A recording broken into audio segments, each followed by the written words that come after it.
وإن كانوا من قبل لفي ضلال مبين.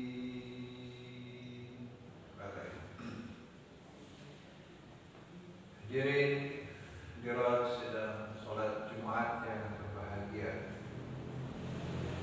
Pada kesempatan Jumat kali ini saya akan menyampaikan ayat Al-Quran dari surah Al-Jumu'ah ayat yang ketiga. Ayat yang tadi saya tilawatkan artinya adalah waladzi ba'atsa fil ummiyina rasulan. Dialah yang telah membangkitkan di tengah-tengah kaum yang bumi rasulan, seorang rasul minhum di antara mereka, yatlu alaihim ayatihi, yang membacakan kepada mereka ayatihi, tanda-tandanya, wa yuzakkihim, dan mensucikan mereka, wa yu'allimuhumul kitaba wal hikmah, dan mengajarkan kepada mereka kitab dan hikmah. Wa in kanu min qablu lafi dhalalin mubin, walaupun sebelumnya mereka ada di dalam kesesatan. Ayat berikutnya dikatakan wa akharina minhum lama yalhaqu bihim wa huwal azizul hakim. Wa akharina minhum, dan dia akan membangkitkan pada kaum yang lain di antara mereka, lama yalhaqu bihim, yang belum pernah bertemu dengan mereka, wa huwal azizul hakim, dan dialah yang maha perkasa, maha bijaksana. Tafsir mengenai ayat ini berhubungan dengan bangsa yang ummi atau ummiyin. Ini bisa dilihat di dalam surah Al-A'raf atau surat ke-7 ayat 158. Dalam ayat ini dikatakan alladzina yattabi'una rasulan nabiyyal ummiyal ladzi yajidunahu maktuban indahum, yaitu orang-orang yang mengikuti Rasul Nabi yang ummi, yang mereka dapati tercantum di dalam Taurat dan Injil yang ada pada mereka.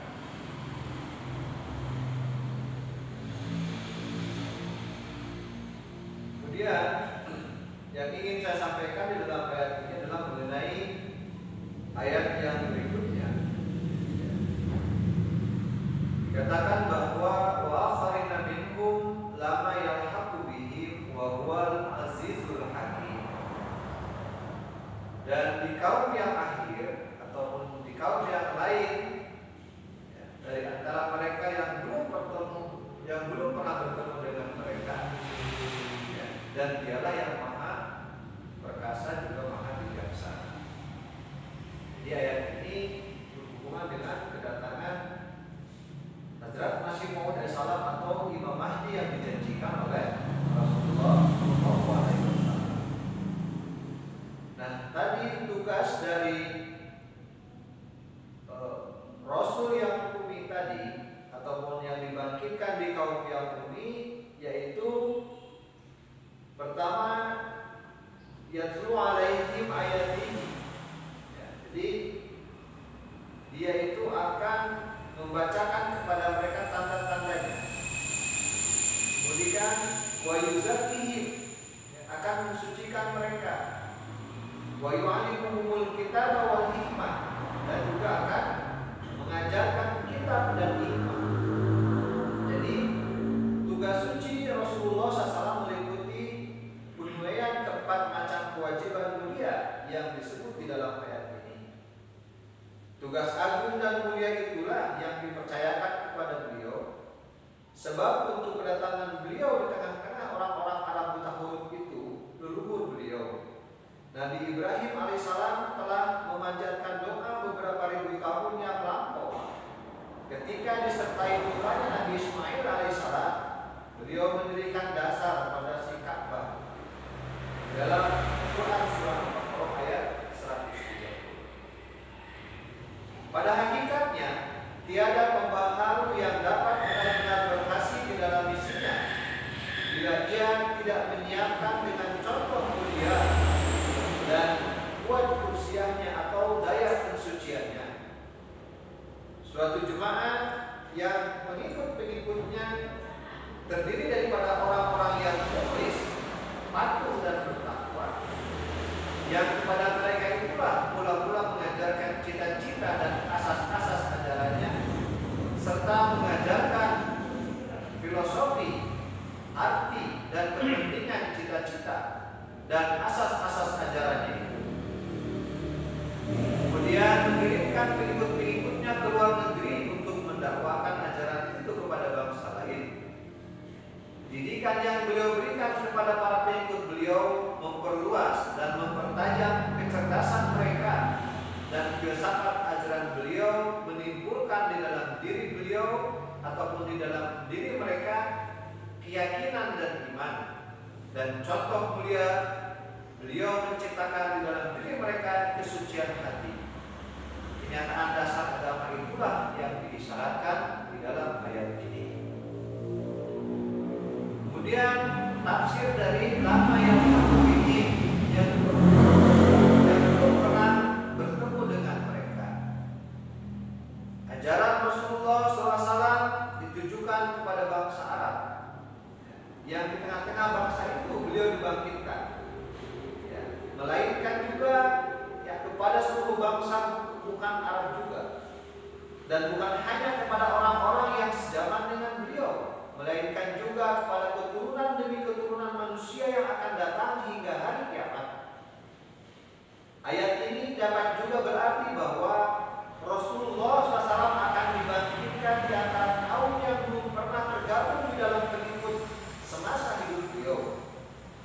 Syarat dalam ayat ini dan di dalam hadis Nabi SAW yang termasyhur tertuju kepada pengutusan Rasulullah SAW kedua kali di dalam wujud Hazrat Masih Maud alaihissalam di akhir zaman. Abu Hurairah radhiyallahu anhu berkata, pada suatu hari kami sedang duduk-duduk bersama Rasulullah SAW.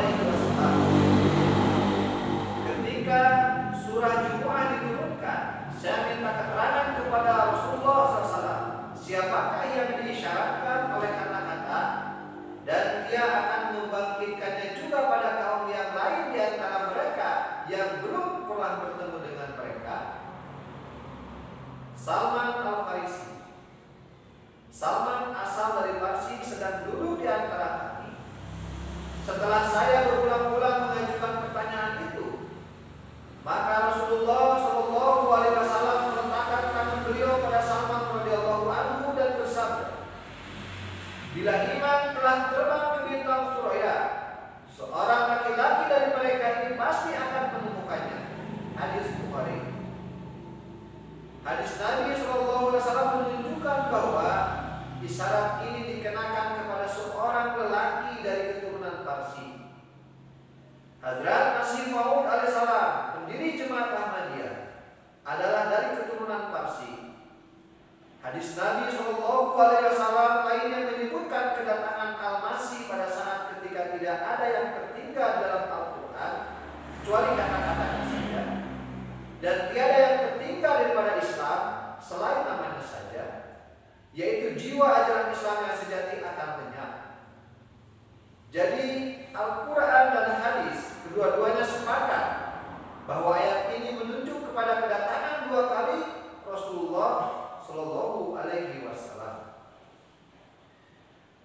Kemudian mengenai wahwal azizul hakim, ya, dan dialah yang maha perkasa, maha bijaksana. Sebelumnya di dalam ayat ini dikatakan al-kharid, yang disebutkan adalah menyinggung kebangkitan Rasul yang telah disebutkan di dalam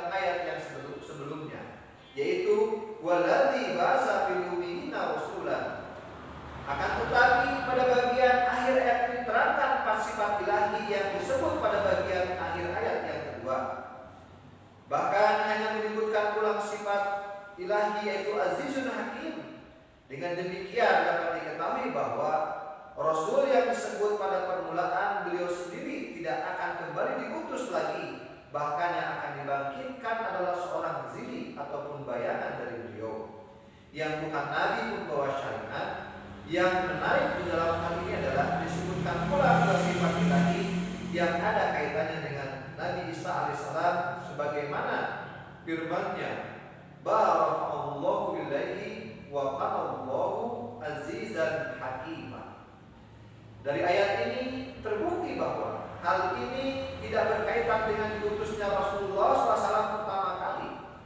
Jika demikian tidak diperlukan yu'tihi mayyasha, melainkan makna dari maksud dari ayat itu adalah kebangkitan beliau Sallallahu Alaihi Wasallam kedua kalinya, yakni di dalam sosok seseorang Nabi umat Rasulullah Sallallahu Alaihi Wasallam yang akan tampil sebagai hadir beliau Sallallahu Alaihi Wasallam.